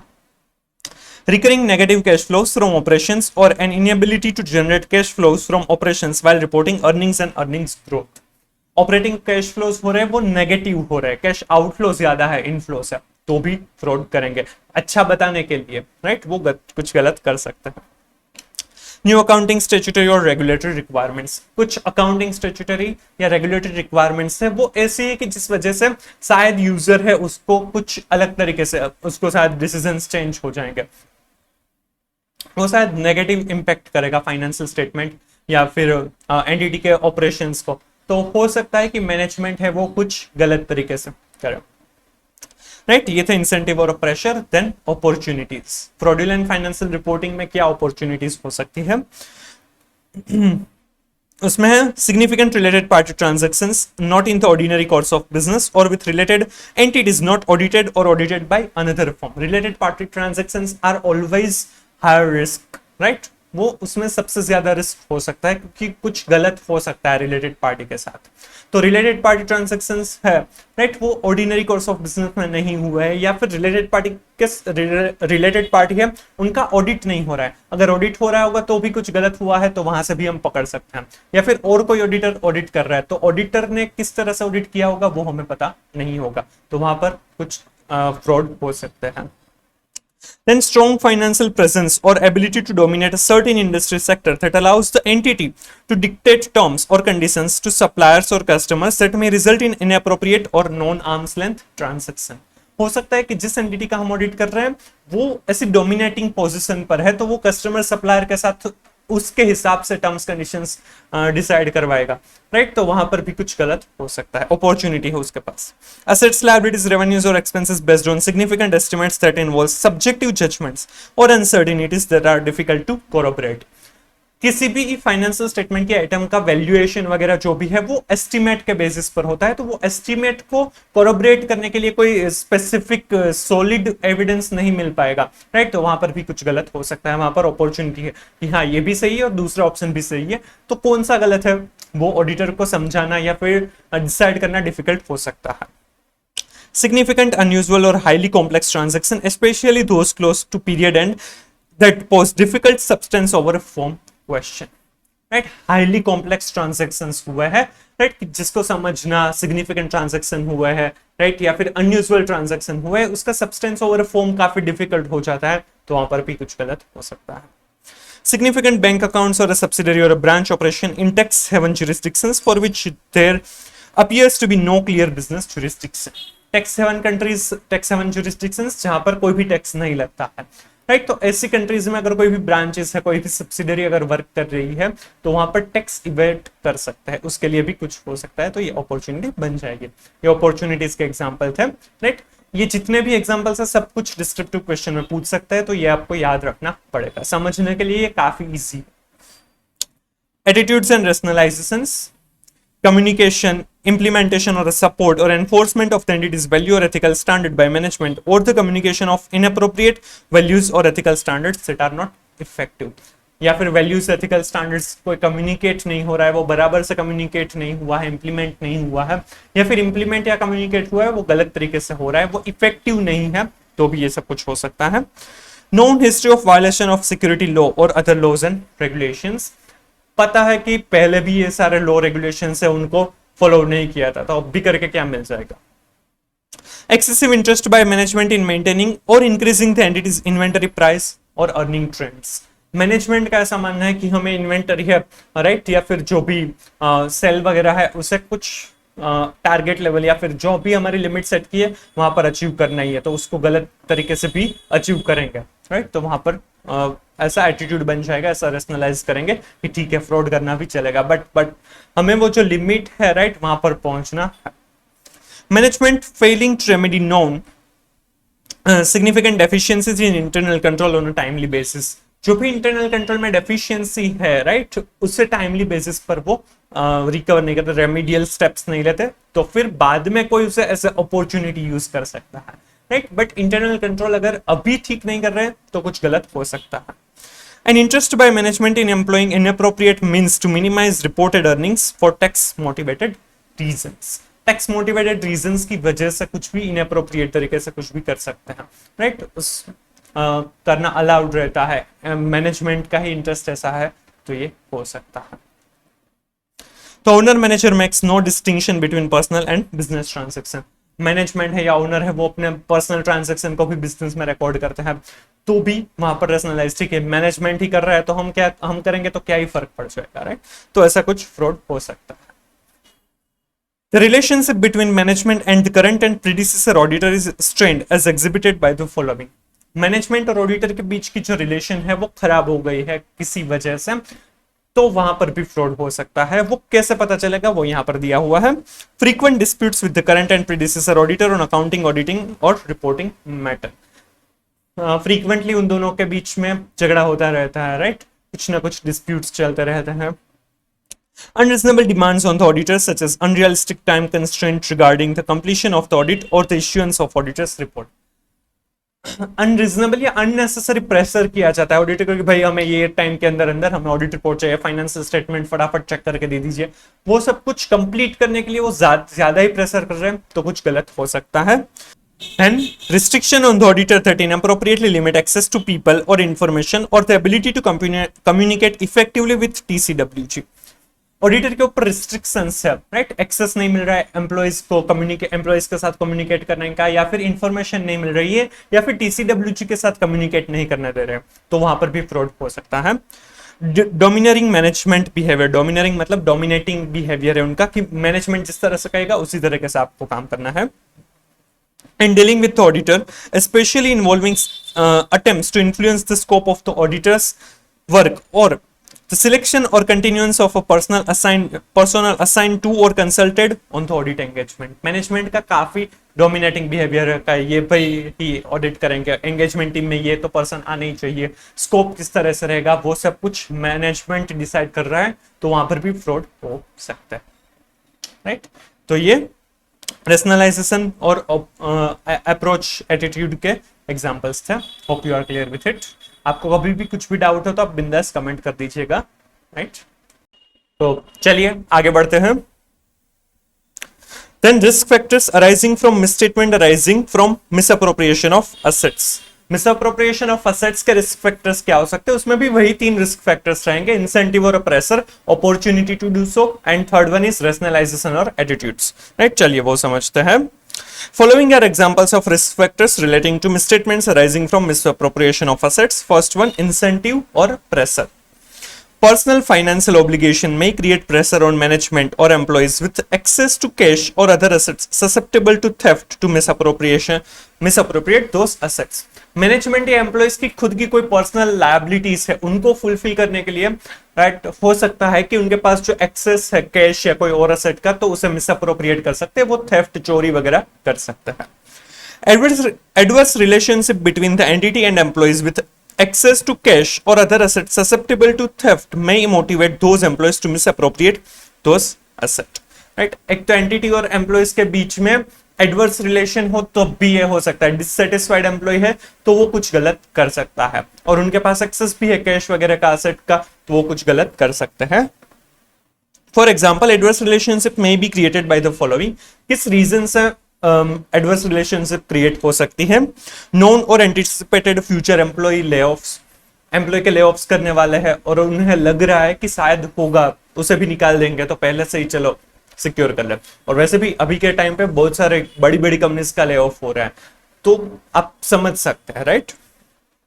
रिसेंट और anticipated changes to employees compensation और बेनिफिट प्लान्स, लग रहा है कि एंटिसिपेटेड चेंजेस होने वाले या फिर अभी चेंजेस की है कंपेंसेशन प्लान में, जो उनको जो कंपेंसेशन मिल रहा है, और वो क्या होगा, कंपेंसेशन जो एक्सपेक्टेड होगा या फिर जो एक्चुअल होगा उनसे रिड्यूस किया गया होगा, इसलिए वो डिससेटिस्फाइड हो सकता है।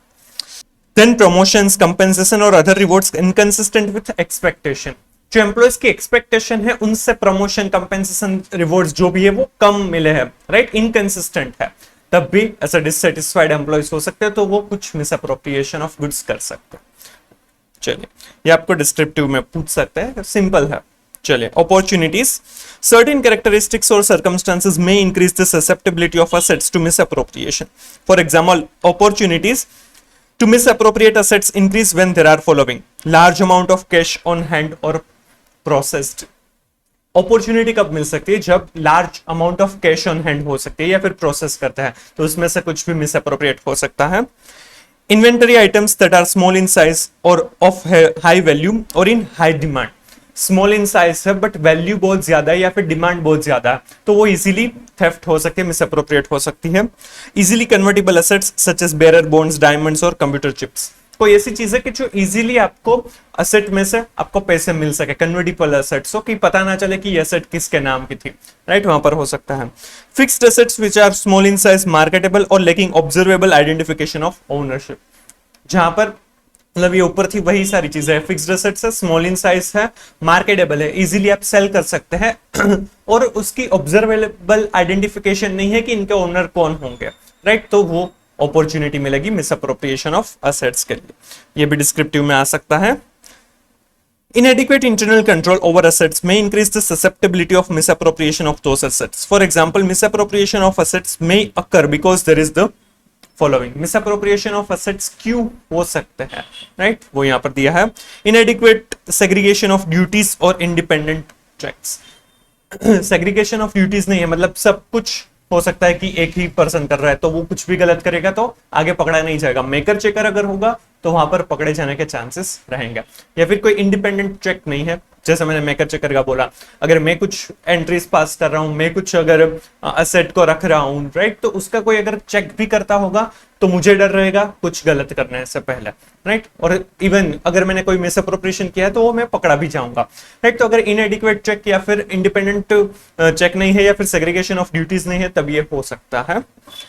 Inadequate oversight of senior management expenditure such as travel and other reimbursement. जो सीनियर मैनेजमेंट है उनको जो reimburse किया जाता है वो सारी चीजों पर ओवरराइट नहीं है, मतलब कि उनके ऊपर ध्यान नहीं दिया जाता है, वो जो भी करे ठीक है चलेगा.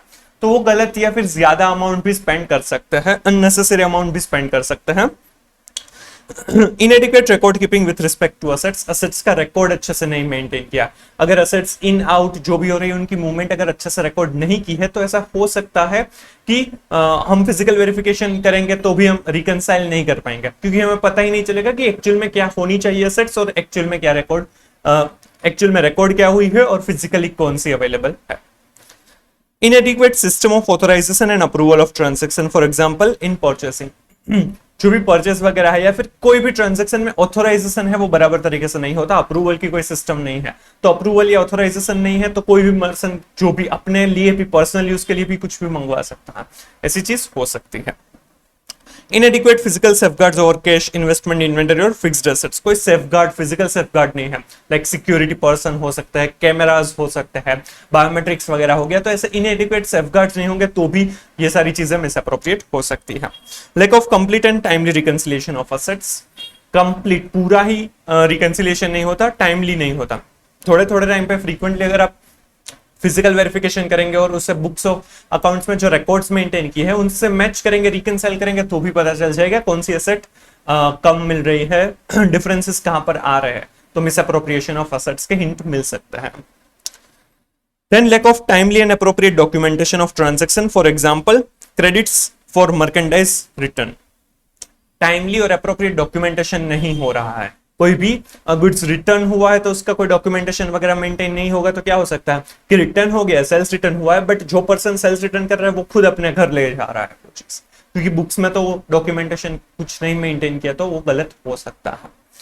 Lack of mandatory vacation for employees performing key control functions. Key control functions जो पर्सन मेंटेन कर रहा है उनको मैंडेटरी वैकेशन, थोड़े थोड़े टाइम पर मैंडेटरी वैकेशन, वो ईयरली हो सकता है, 3 ईयरली हो सकता है. अगर आप उनको मैंडेटरी वैकेशन पर भेजेंगे ना तो पता चलेगा कि वो कुछ अगर गलत कर रहे हैं तो, क्योंकि जब वो वैकेशन पर जाएंगे तब कोई और पर्सन होगा वो उसका काम करेगा और उसमें कुछ भी गलत होगा तो वो पकड़ा जाएगा. जनरली बैंक में ऐसी चीजें होती है. Inadequate management understanding of information technology, which enables information technology employees to perpetrate a misappropriation. जो मैनेजमेंट है उनको पता ही नहीं है कि इंफॉर्मेशन सिस्टम क्या है, किस तरह से, उनके बारे में उसको बहुत आइडिया नहीं है इंफॉर्मेशन टेक्नोलॉजी वगैरह के बारे में, तो उनके जो एम्प्लॉइज है वो भी कुछ गलत कर सकते हैं. डेटा लीकेज वगैरह कुछ भी हो सकता है, इन अनऑथोराइज्ड एक्सेस या फिर unauthorised changes, right. Inadequate access control over automated records, including controls over and review of computer system and event log.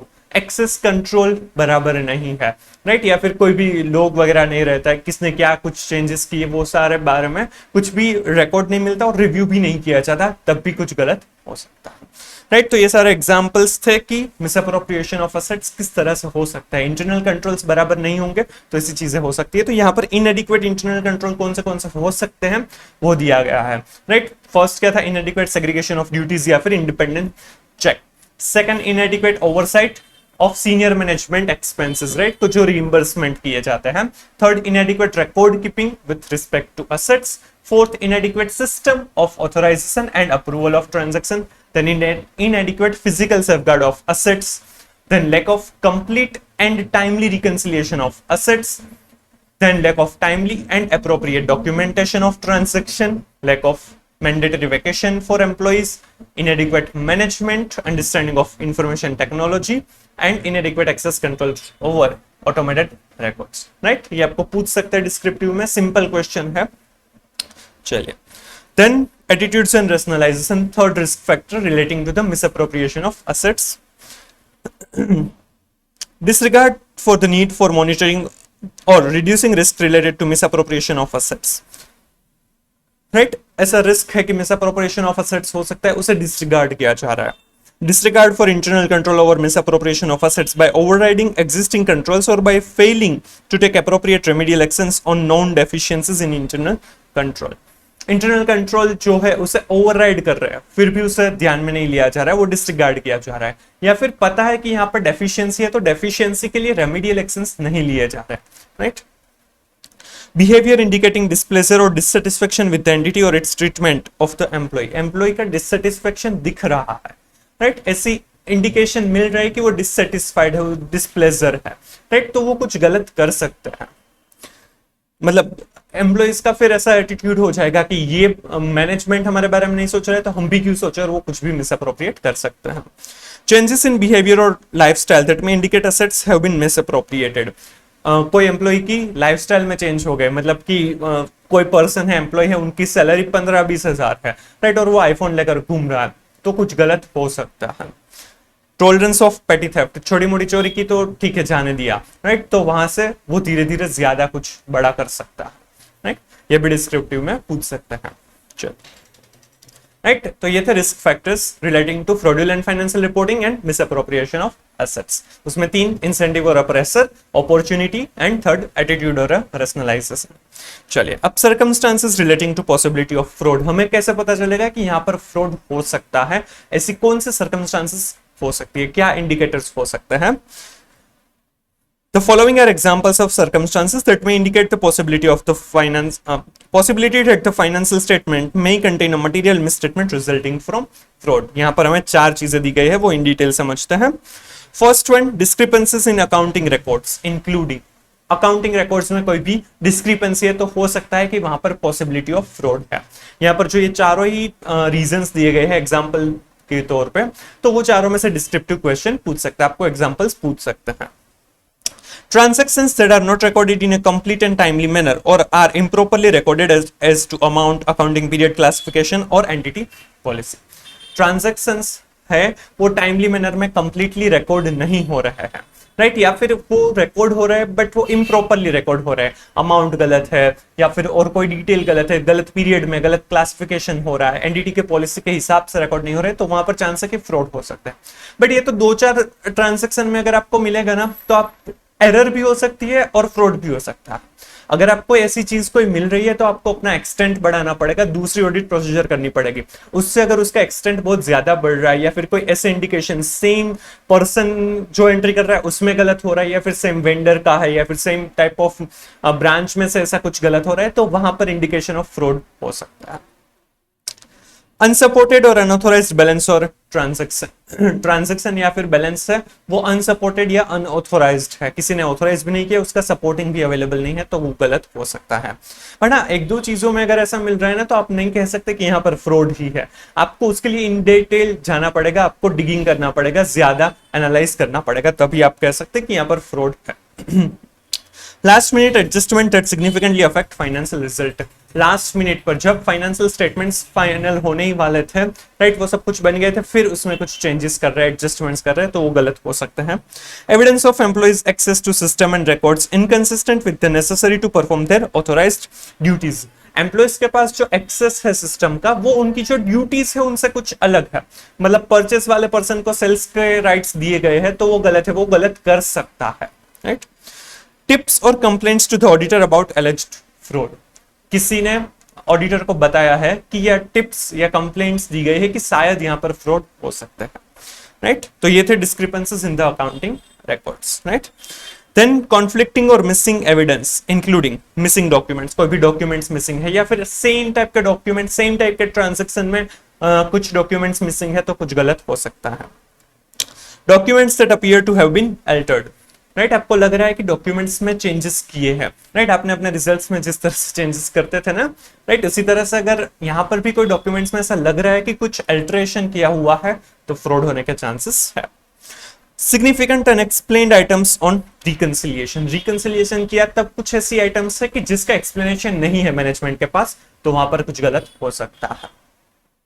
Unusual discrepancies between the entities records and confirmation replies, entity के हिसाब से जो balance होनी चाहिए और जो external confirmation में से जो रिप्लाई मिल रहा है वो काफी इनकंसिस्टेंट है और अनयूजुअल लग रहा है, तो गलत हो सकता है।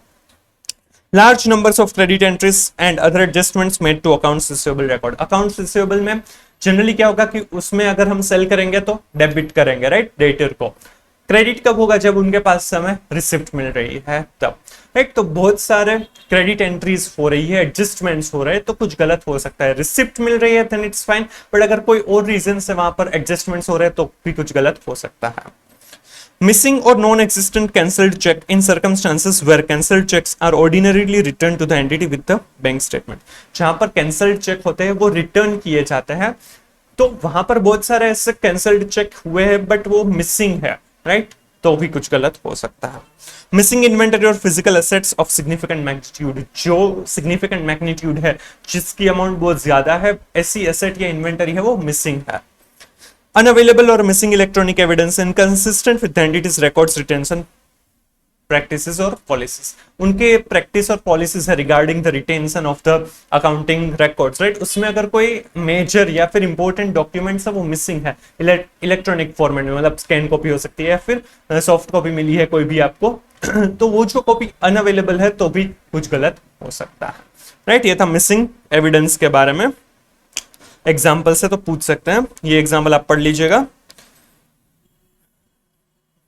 10 प्रॉब्लमेटिक और unusual relationship between the auditor and management, including management और ऑडिटर के बीच नहीं बनती है, कुछ उसके बीच जो रिलेशन है वो प्रॉब्लमेटिक है। जो हमने आगे जो फ्रॉडुलेंट फाइनेंशियल रिपोर्टिंग थी उसमें जो थर्ड जो रैशनलाइजेशन और एटीट्यूड वाला रिस्क फैक्टर था उसके साथ भी ये पॉइंट पड़ा था, काइंड ऑफ सिमिलर ही है, तो वहां पर भी फ्रॉड हो सकते हैं। Denial to access to records, facilities, certain employees, customers, vendors or others from whom audit evidence might be sought. हो सकता है कि किसी के पास रिकॉर्ड नहीं मिल रहा है, एविडेंस नहीं दे रहे, किसी पर्सन को एक्सेस नहीं करने दे रहे, किसी कस्टमर वेंडर को, राइट, तो ऐसी चीजों में हो सकता है कि कुछ गलत है, वो लोग हमें मना कर रहे हैं कि भाई आपको एक्सेस नहीं करने दें।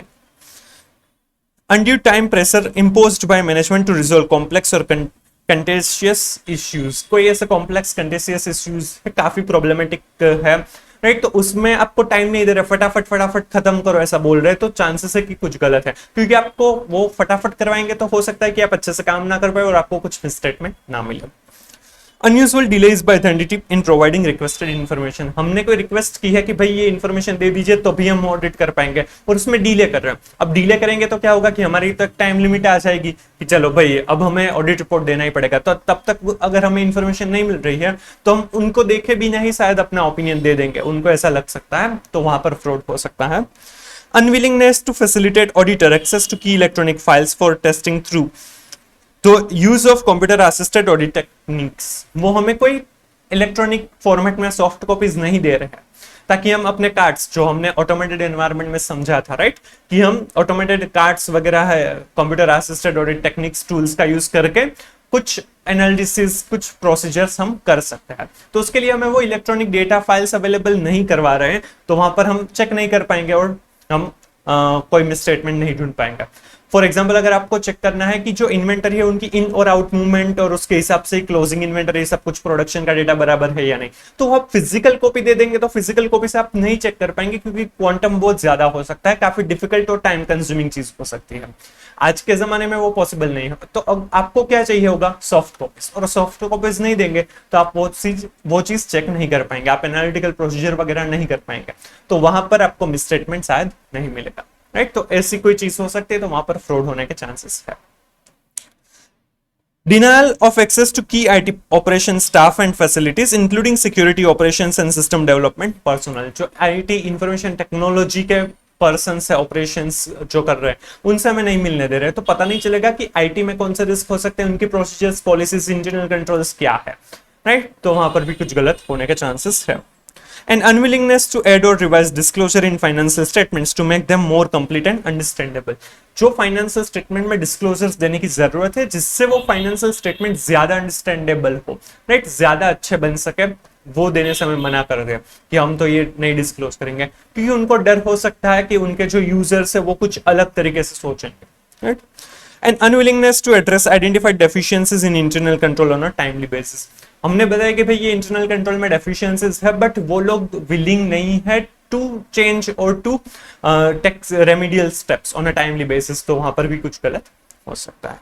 ये था मैनेजमेंट और ऑडिटर के बीच एडवर्स या फिर प्रॉब्लमेटिक रिलेशन है, तब भी फ्रॉड होने का चांसेस है. Others, unwillingness by management to permit the auditor to meet privately with TCWG. TCWG को हम हमें प्राइवेटली नहीं मिलने दे रहे ताकि उनको शायद डर हो कि शायद TCWG हमें बताए या फिर वो हमें सजेस्ट करे कि ये ऑडिट प्रोसीजर करो, ये एरिया में अच्छे से चेक करो, या फिर हम कुछ ऐसा कम्युनिकेट ना कर दे उस वजह से. Accounting policies that appear to be at variance with industry norms. Industry norms के हिसाब से अकाउंटिंग पॉलिसीज नहीं है. Then frequent changes in accounting estimates that do not appear to result from changed circumstances. Accounting estimates में change की है, but ऐसे कोई circumstances change नहीं हुए है, तो क्यों किए हैं वो शायद justifiable हमें नहीं लग रहा. Tolerance of violation of the entity's code of conduct. Entity के जो code of conduct है उनको violate कर रहे हैं, but उनकी tolerance है वो बहुत ज्यादा है, वो ज्यादा tolerate कर रहे हैं, तो भी कुछ गलत हो सकता है, right. ये others के example थे. Hope you are clear with, right. ये थे कौन से इंडिकेशन हो सकते हैं पॉसिबिलिटी ऑफ फ्रॉड के, वो हमें समझने थे, राइट. चलिए आगे बढ़ते हैं. अब है फ्रॉड रिपोर्टिंग. अब तक का जो पार्ट हमने पढ़ा वो ऐसे 240 के हिसाब से auditors responsibility regarding fraud in an audit of financial statements. अब जो है वो फ्रॉड रिपोर्टिंग के बारे में है. यहाँ पर जनरली हम कंपनीज एक्ट 2013 के प्रोविजंस आएंगे, राइट. ये चैप्टर 10 में भी थोड़ा सा पार्ट दिया गया है, हम यहीं पर समझ लेंगे, चैप्टर 10 में अलग से नहीं समझेंगे. ये इवन आपके लॉ के जो चैप्टर 10 है, राइट, ऑडिट एंड ऑडिटर्स, उसमें भी फ्रॉड रिपोर्टिंग का थोड़ा सा पोर्शन आता है, तो वो यहीं से आएगा, राइट. चलिए, रिपोर्टिंग टू सेंट्रल गवर्नमेंट. अब ऑडिटर को कोई भी अगर फ्रॉड मिल रहा है, ऐसा लग रहा है कि यहाँ पर फ्रॉड हो सकता है, तो उन्हें सेंट्रल गवर्नमेंट को रिपोर्ट करना होगा अगर वो फ्रॉड की एक्सपेक्टेड अमाउंट 1 करोड़ या उससे ज्यादा लग रही है तो. पर उसके पहले उनको बोर्ड या फिर ऑडिट कमेटी को पहले बताना होगा कि भाई यहाँ पर हमें सस्पेक्टेड फ्रॉड लग रहा है, फ्रॉड होने के चांसेस लग रहे हैं. तो मैनेजमेंट जो भी है उनको जैसे ही ऑडिटर को पता चलेगा कि यहाँ पर फ्रॉड है, तुरंत ही बोर्ड और ऑडिट कमेटी को बताना पड़ेगा, राइट. वो विद इन 2 डेज उनको बताना पड़ेगा. उसके बाद एक्सपेक्ट करेंगे कि उनके पास रिप्लाई आए, क्योंकि मैनेजमेंट है उनको भी शायद पता ना हो, तो वो अपने हिसाब से इन्वेस्टिगेट वगैरह करेंगे, राइट. उस हिसाब से उनको हम टाइम देंगे, 45 डेज का टाइम दिया जाएगा कि आप उतने टाइम के अंदर चेक कर लीजिए और हमें बताइए, राइट. उनके पास से जो रिप्लाई मिलेगा उससे हमें सेंट्रल गवर्नमेंट को देना रहेगा, राइट. वो हमें जैसे ही मिलेगा उसे हम 15 डेज के अंदर हमें उसे सेंट्रल गवर्नमेंट को बताना पड़ेगा. पर अगर बोर्ड या फिर ऑडिट कमेटी है उनके पास से 45 डेज के अंदर हमें कोई भी रिप्लाई नहीं मिलता है, तो हमें अपनी कमेंट्स डालकर सेंट्रल गवर्नमेंट को हम इन्फॉर्म कर देंगे कि यहाँ पर फ्रॉड ऐसा है, राइट. उसे एडीटी 4 के अंदर हमें फिल करना रहेगा, फॉर्म नंबर है ADT 4.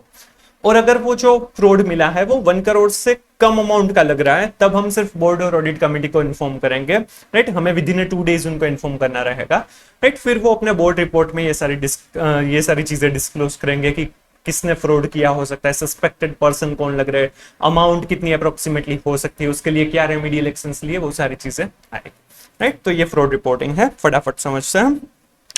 As per subsection 12 of section 143 of the Companies Act 13, if an auditor of a company in the course of the performance of his duties as auditor has reason to believe that an offence of a fraud involving such amount or amount as may be prescribed is being or has been committed in the company by its officers or employees, the auditor shall report the matter to the central government within such a time and such manner as may be prescribed.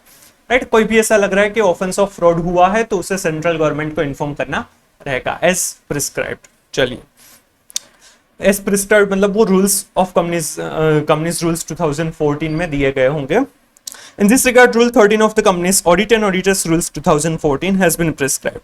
Sub-Rule 1 of the said rule state that if an auditor of a company, in the course of the performance of his duties as statutory auditor, has reason to believe that the offence of fraud which involve or is expected to involve individually an amount of ₹1 crore or above is being or has been committed against the company by its officer or employee, the auditor shall report the matter to the central government.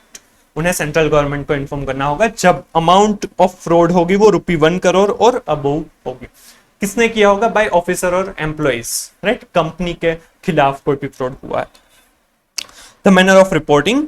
The auditor shall report the matter to the Board of Audit Committee as the case may be immediately but not later than 2 days of his knowledge of the fraud, seeking their reply or observation within 45 days.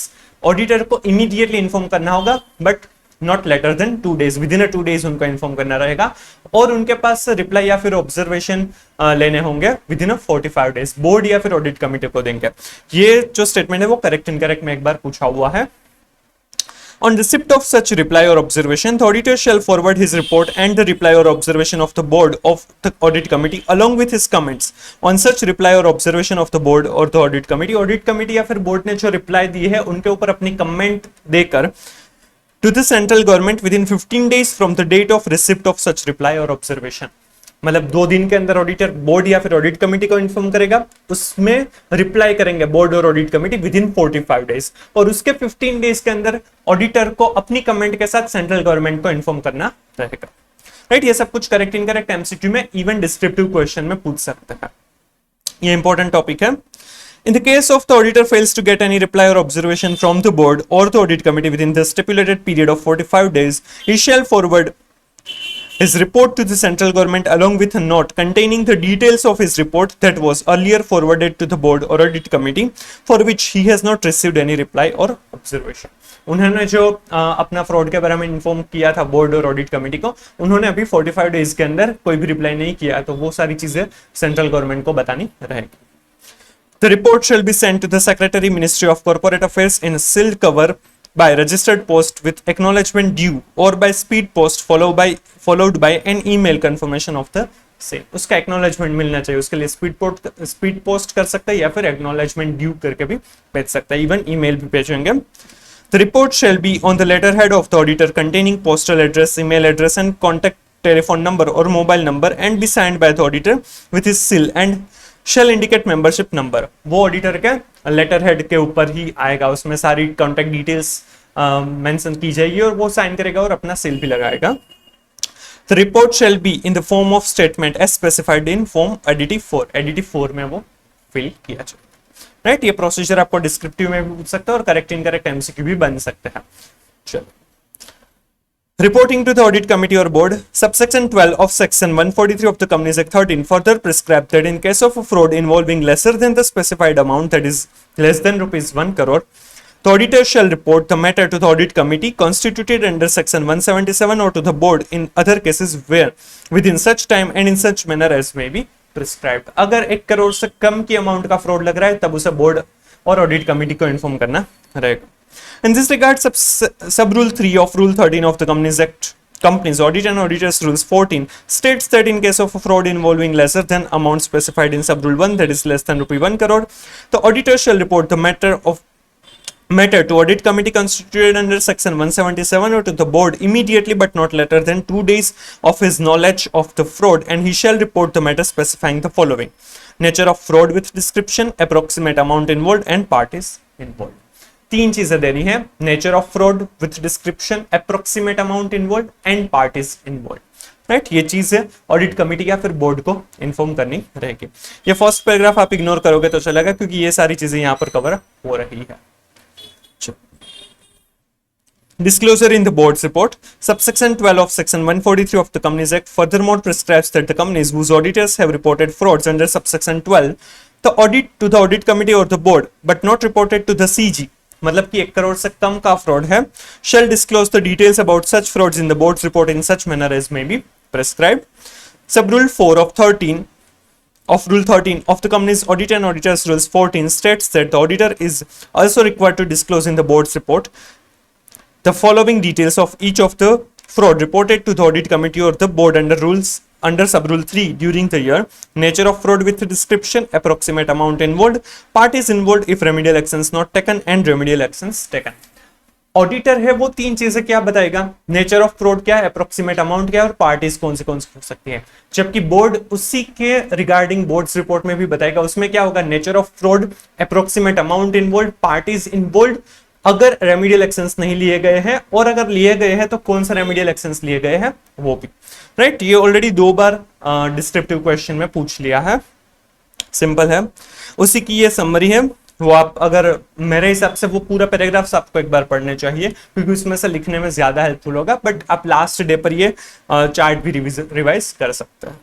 चलिए, Subsection 13 of Section 143 of the Companies Act 13 safeguards the act of fraud reporting by the auditor if it is done in good faith. It states that no duty to which an auditor of a company may be subject to shall be regarded as having been contravened by reason of his reporting the matter above if it is done in good faith. अगर कोई good faith वाले reason की वजह से वो fraud report नहीं कर रहा है तो उनको safeguard मिलेगा, right? It is very important to note that this provision shall also apply mutatis mutandis to a cost auditor and a secretarial auditor during the performance of his duties under section 148 and section 204 respectively.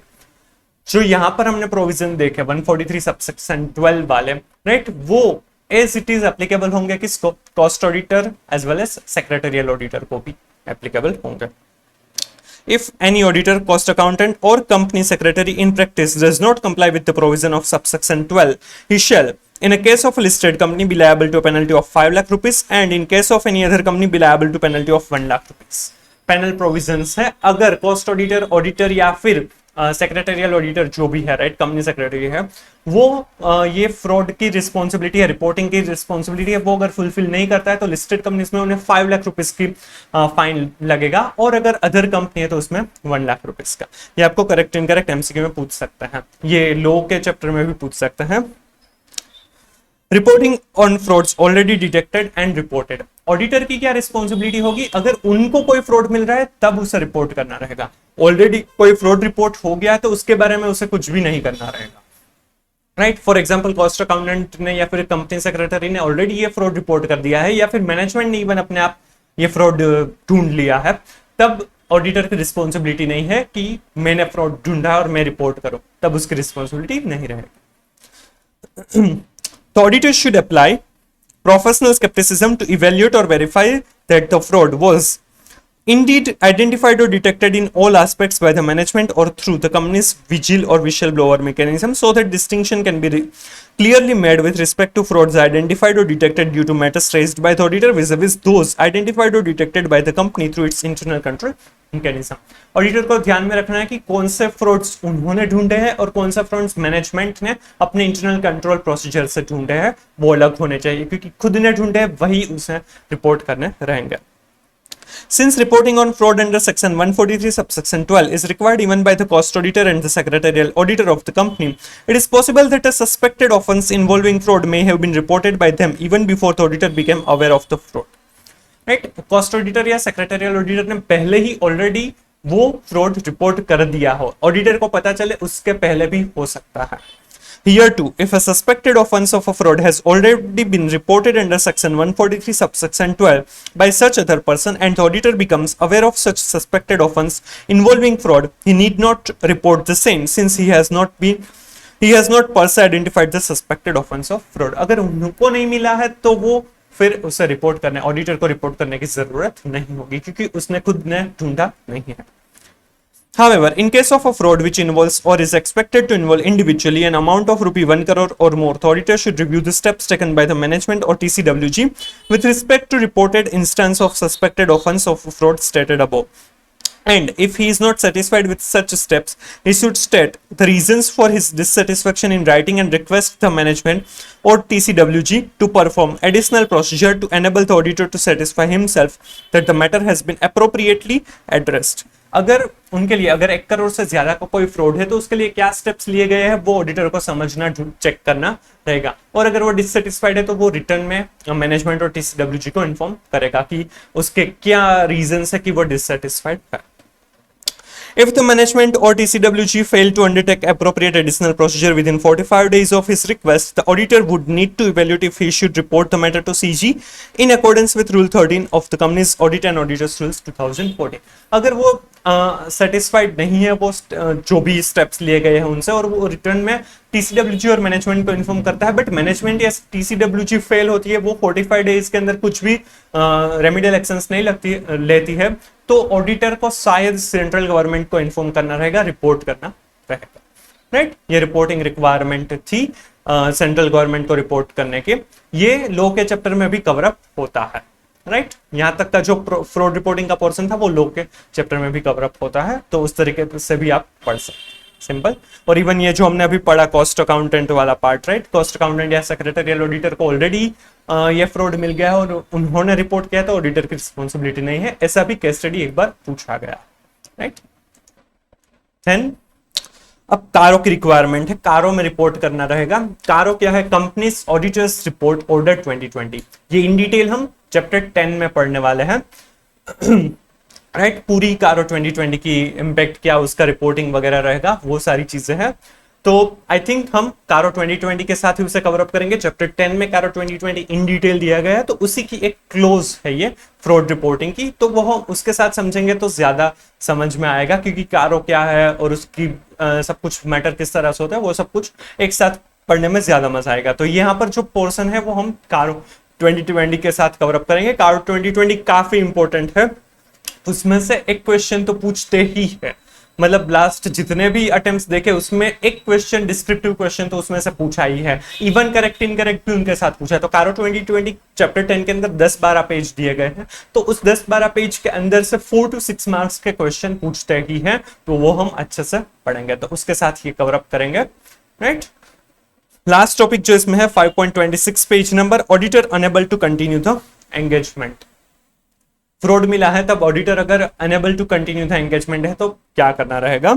If as a result of a misstatement resulting from fraud और suspected fraud the auditor encounters exceptional circumstances that bring into question the auditor's ability to continue performing the audit, the auditor shall determine the professional and legal responsibilities applicable in the circumstances, including whether there is requirement for the auditor to report to the person or persons who made the audit appointment, or in some cases to regulatory authority. अगर उनके professional और legal responsibilities क्या है वो सबसे पहले उसे determine करना होगा। क्या जिसने अपॉइंट किया है या फिर रेगुलेटरी अथॉरिटी को उन्हें इन्फॉर्म करना जरूरी है, तो वो इन्फॉर्म करेगा। Consider whether it is appropriate to withdraw from engagement where withdrawal is possible under applicable law or regulation. और उसे कंसिडर करना होगा कि क्या वो विड्रॉ कर पाएगा एंगेजमेंट में से, लॉ और रेगुलेशन जो भी है एप्लीकेबल उनके हिसाब से। And if the auditor withdraws, discuss with the appropriate level of management and TCWG the auditors withdrawal from the engagement and the reasons for the withdrawal. उसे मैनेजमेंट या फिर TCWG के साथ डिस्कस करना रहेगा कि वो विड्रॉ कर रहा है और क्यों कर रहा है वो सब कुछ, right. Determine whether there is a professional and legal requirement to report to the person or persons who made the audit appointment, or in some cases to regulatory authorities, the auditor's withdrawal from the engagement and reasons for the withdrawal. अगर वो withdraw कर रहा है तो उसकी कोई legal या regulatory requirement है कि जिसने अपॉइंट किया उसको इन्फॉर्म करे, या फिर जो भी रेगुलेटरी अथॉरिटी है उनको इन्फॉर्म करे, तो उसे इन्फॉर्म करना रहेगा, राइट। ये सिंपल है, ये ऑलरेडी 2 बार ये क्वेश्चन पूछा है, नवंबर 20 और नवंबर 22 में पूछा गया है, तो अब फिर से पूछने के चांसेस थोड़े से कम है, राइट। तो ये था हमारा fraud and responsibilities of auditor in this regard chapter 5। Simple chapter है, राइट। होप आपको मजा आया होगा।